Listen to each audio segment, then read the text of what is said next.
একটি জাতি তখনই পরিপূর্ণ হয় যখন ওই জাতির স্বাধীন ভাষা, স্বাধীন রাষ্ট্র থাকে। বাংলার স্বাধীন সুলতানি আমলের কথা আমরা সবাই জানি, কিন্তু আমরা কি জানি যে বাংলার একটি অঞ্চলে একটি ছোট স্বাধীন রাষ্ট্র ছিল, যার আয়তন আবার ঢাকা শহরের চেয়ে ছোট। এই ছোট দেশ শুরু থেকে শেষ পর্যন্ত একজন মুসলিম শাসক দ্বারা শাসিত হয়েছিল, কিন্তু কালের পরিক্রমায় এই ছোট দেশ এবং এর ইতিহাস মানুষের মাঝ থেকে হারিয়ে গিয়েছে। আমি বলছিলাম চট্টগ্রামের একটি দ্বীপ, সন্দ্বীপের কথা। এই সন্দ্বীপ ছিল একটি স্বাধীন রাষ্ট্র, যার ছিল রাজা, সেনাবাহিনী। এই রাজবংশের একজন শাসকই সন্দ্বীপকে শাসন করতে পেরেছিল। তিনি হচ্ছেন দেলোয়ার খাঁ। তিনি দিল্লার রাজা নামেও বেশি পরিচিত। একজন শক্তিশালী ও দানশীল শাসক হিসেবে তার খ্যাতি ছিল, যার কারণে তাকে বাংলার রবিনহুড নামে অভিহিত করা হয়। কারণ তিনি ধনীদের থেকে চুরি করে গরিবদের উপহার দিতেন। তার জীবনী আজও জনপ্রিয় রয়েছে এবং সন্দ্বীপের স্থানীয় লোকমুখ কাহিনীতে অদ্ভুত কেচ্ছা তার নামে পাওয়া যায়। তাকে 17 শতকের সবচেয়ে প্রভাবশালী বাঙালি মুসলিম শাসক হিসেবে গণ্য করা হয়। যেহেতু বহু দশক ধরে সন্দ্বীপ জলদস্যুতা প্রচলিত ছিল, অনেক লোক সন্দ্বীপকে শাসন করেছিল। পর্তুগিজ জলদস্যু সেবাস্টিয়ান গঞ্জালেস টিবাউকে পরাজিত করার পর আরাকান রাজ্য ক্ষমতা গ্রহণ সফল হয়। মোগল বাদশাহ জাহাঙ্গীরের রাজত্বকালে ও ইব্রাহিম খান ফাতে জং বাংলার সুবেদার থাকাকালে দিল্লাল রাজা মোগল নৌবাহিনীর একজন অধিনায়ক চাকরি পান। সন্দ্বীপ দখল করার জন্য দিল্লাল এই দায়িত্ব থেকে গোপনে পদত্যাগ করে।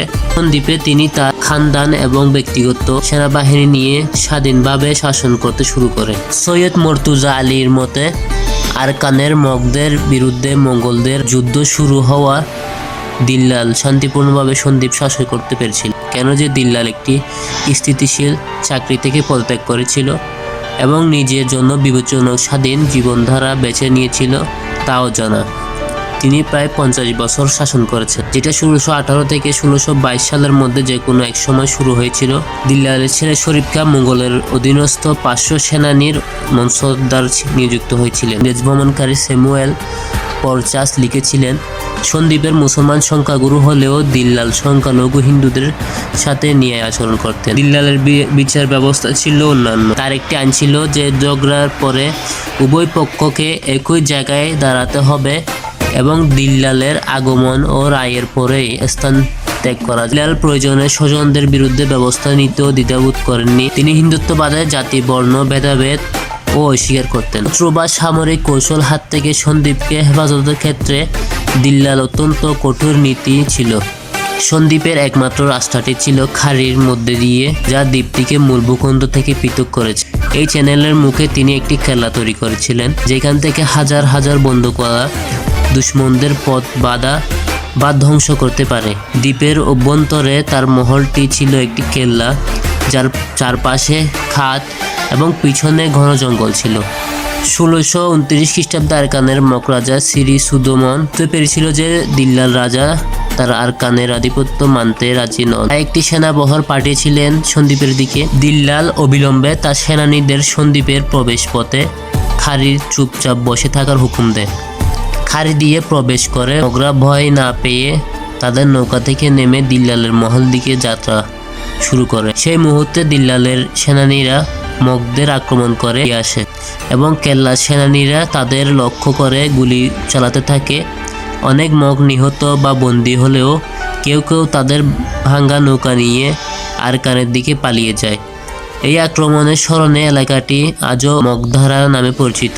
সন্দ্বীপ তখন থেকে একটি শান্তিপূর্ণ দ্বীপ এবং দিল্লাল আস্ত দ্বীপটিকে সুরক্ষিত করে তোলে যাতে এটি দুশ্মনদের দ্বারা দখল করা না যায়। 18 নভেম্বর 1665 খ্রিস্টাব্দে বাংলার সুবেদার শায়েস্তা খান তার এক সেনাপতি আবুল হাসানকে 80 বছরের বৃদ্ধ দিল্লাল রাজা শাসিত সন্দ্বীপ বিজয় করার হুকুম দিয়েছিলেন। গোলন্দাজ সেনাবাহিনী ও এই অভিযানে সমর্থন করেছিল। মগরা পর্তুগিজদের সাথে ছিটকে পড়েছিল, যার ফলে পর্তুগিজরা তখন মঙ্গলদের সাহায্য করেছিল। শরীফ খাঁ খুব ভালো করে সন্দ্বীপকে হেফাজত করার চেষ্টা চালিয়েছিল, কিন্তু আহত হয়ে হেরে গেল। এরপর মোগল বাহিনী দিল্লালের বাড়ির দিকে অগ্রসর হয়ে যেখানে আরেকটি যুদ্ধ সংঘটিত হয়। দিল্লাল একগুঁয়ে প্রতিরোধের প্রস্তাব দেয়, কিন্তু মঙ্গল ঘুরসাওয়ারদের দ্বারা আবদ্ধ হওয়ার পর আত্মসমর্পণ করতে বাধ্য হয়। 16 জানুয়ারি 1667 এর মধ্যে বিজয় সফল হয় এবং ইউরোপীয় জলদস্যুদের প্রধান ক্যাপ্টেন পুরস্কৃত করা হয়। দিল্লাল তার ছেলে শরীফ এবং 92 জন সহযোগীকে পরপর জাহাঙ্গীরনগর একটি লোহার খাঁচায় বন্দী করা হয়, যেখানে কয়েকদিন পরে দিল্লাল মারা যান। জর্জ আব্রাহাম দাবি করেন যে